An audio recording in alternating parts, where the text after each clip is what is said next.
السلام علیکم ورحمۃ اللہ وبرکاتہ۔ محترم سامعین اکرام، آج میں آپ حضرات کے سامنے حضرت نوح علیہ السلام کا واقعہ بیان کر رہا ہوں۔ حضرت نوح علیہ السلام اپنی قوم کے لیے دعائیں کرتے تھے اور اپنی قوم کو سمجھاتے تھے، لیکن قوم کی سمجھ میں نہ آئی اور اللہ تبارک و تعالیٰ کے عذاب کے اندر گرفتار ہو گئی، جس عذاب کو طوفان نوح کے نام سے بھی جانا جاتا ہے۔ واقعہ یہ ہے کہ حضرت نوح علیہ السلام اس دنیا کے اندر آئے اور تقریباً حضرت آدم علیہ السلام سے 1200 برس بعد اس کائنات کے اندر آئے ہیں۔ حضرت نوح علیہ السلام تقریباً 950 برس تک اپنی قوم کو خدا کا پیغام سناتے رہے، اللہ تبارک و تعالیٰ کی وحدانیت بتاتے رہے، لیکن قوم نے حضرت نوح علیہ السلام کی ایک نہ سنی، اللہ تبارک و تعالیٰ کے پیغام کو جھٹلا دیا، اللہ کے نبی کو جھٹلا دیا، اور طرح طرح کی اذیتیں، طرح طرح کی تکالیف اور مصیبتیں حضرت نوح علیہ السلام کو دیتی رہی۔ لیکن ان تمام تکالیف اور ان تمام مصائب کے باوجود حضرت نوح علیہ السلام اپنی قوم کے لیے یہی دعا فرماتے تھے کہ اے اللہ میری قوم کو ہدایت عطا کر، کیونکہ یہ لوگ مجھ کو نہیں جانتے ہیں۔ حضرت نوح علیہ السلام جب تبلیغ کیا کرتے تھے تو حضرت نوح علیہ السلام کی قوم سرکش کا مظاہرہ کیا کرتی تھی۔ آپ علیہ السلام کو جھوٹا قرار دیا، توحید کو ماننے سے انکار کیا اور شرک کو چھوڑنے سے بھی انکار کیا، یعنی قوم حضرت نوح علیہ السلام کی تبلیغ کو نہیں مانتی تھی، اللہ تبارک و تعالیٰ کو نہیں مانتی تھی، اور شرک پر عمل پیرا رہے، چلتے رہے، شرک کو نہیں چھوڑا۔ یہاں تک کہ حضرت نوح علیہ السلام کو دھمکی دی گئی قوم کی جانب سے اور کہا گیا کہ اگر تم نے اپنی وعظ و نصیحت اور دین کی دعوت سے باز نہ آئے، اپنی اس دعوت کو نہیں روکا، تو ہم تم کو پتھر مار کر قتل کر دیں گے۔ اس انکار و تکذیب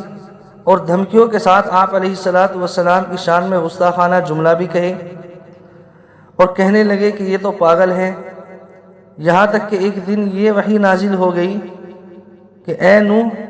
اب تک جو لوگ مومن ہو چکے ہیں ان کے سوا اور دوسرے لوگ کبھی ہرگز مومن نہیں ہوں گے، ہرگز ایمان نہیں لائیں گے۔ قرآن کریم کے اندر بھی اللہ تعالیٰ فرماتا ہے وَأُوحِيَ إِلَىٰ نُوحٍ أَنَّهُ لَن يُؤْمِنَ مِن قَوْمِكَ إِلَّا مَن قَدْ آمَنَ فَلَا تَبْتَئِسْ بِمَا كَانُوا يَفْعَلُونَ۔ کہ نوح علیہ السلام کہ آپ کی جو قوم میں جو لوگ اب تک ایمان لا چکے ہیں ان کے سوا کوئی دوسرا شخص اب ہرگز ایمان نہیں لائے گا۔ اس کے بعد آپ اپنی قوم کے ایمان لانے سے نا امید ہو گئے اور آپ نے اس قوم کی ہلاکت کے لیے دعا فرمائی۔ جب حضرت نوح علیہ السلام تبلیغ کرتے رہے اور لوگوں نے نہ مانا اور اللہ تبارک و تعالیٰ کی جانب سے وحی بھی نازل ہو گئی، تو اس وقت اللہ تبارک و تعالیٰ کے نبی حضرت نوح علیہ السلام نے اپنی قوم کی ہلاکت کے لیے دعا فرمائی، اور اللہ تعالیٰ نے آپ کو حکم دیا کہ آپ ایک کشتی تیار کریں۔ چنانچہ 100 برس میں تقریباً 100 سال لگ گئے۔ آپ نے درخت لگائے اور ان درختوں کی لکڑیوں کو تیار کیا اور ان لکڑیوں سے کشتی کو بنایا۔ روایت کے اندر بیان کیا گیا ہے، قرآن کی تفسیر کے اندر بھی، کہ حضرت نوح علیہ السلام کی کشتی کے 3 درجے تھے۔ پہلا طبقہ جو نیچے کے حصہ تھا اس کے اندر حضرت نوح علیہ السلام نے درندوں اور پرندوں کو بھرا، حشرات الارض کو رکھا، اور درمیانی طبقے میں جو حضرت نوح علیہ السلام کے ساتھ چوپائے تھے ان کو رکھا، اور بالائی طبقہ جو سب سے اوپر کا حصہ تھا کشتی کا، اس حصے میں اپنے ساتھ ان مؤمنین کو رکھا جو حضرت نوح علیہ السلام کی بات مانتے تھے، آپ پر ایمان لے آئے تھے، اور ان کی تعداد بھی بیان کی گئی ہے کہ تقریباً 7 لوگ تو وہ تھے جو حضرت نوح علیہ السلام کی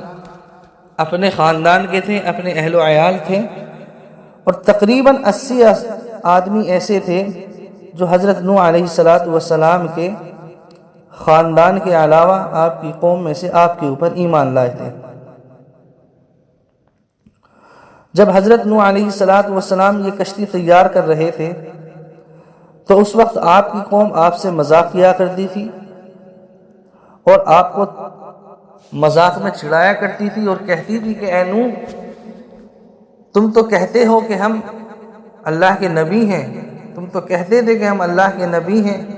اللہ کا پیغام ہم دنیا کو سنانے آئے ہیں،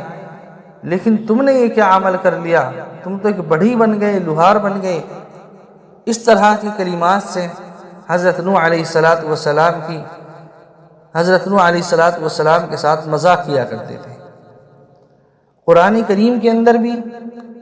اللہ تبارک و تعالی نے فرمایا وَيَصْنَعُ الْفُلْكَ وَكُلَّمَا مَرَّ عَلَيْهِ مَلَأٌ مِّن قَوْمِهِ سَخِرُوا مِنْهُ قَالَ إِن تَسْخَرُوا مِنَّا فَإِنَّا نَسْخَرُ مِنْكُمْ كَمَا تَسْخَرُونَ۔ جب آپ علیہ السلام کی قوم حضرت نوح علیہ السلام سے مذاق کیا کرتی تھی، آپ کو چھیڑا کرتی تھی، تو اللہ کے نبی حضرت نوح علیہ السلام کہتے تھے کہ اب تک تو جو تم نے مذاق اڑانا ہے، جو تمہیں میرے ساتھ ہنسی مذاق کرنا ہے کر لو، ایک دن آئے گا کہ ہم لوگ تم سے ہنسی مذاق کریں گے،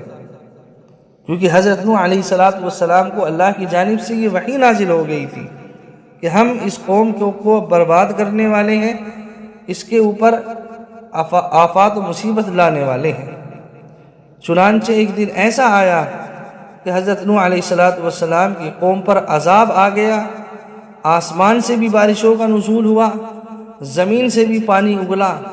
اور چند دنوں کے اندر ہی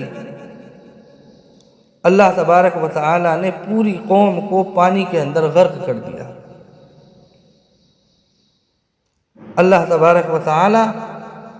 نے پوری دنیا کو دکھایا کہ کس طرح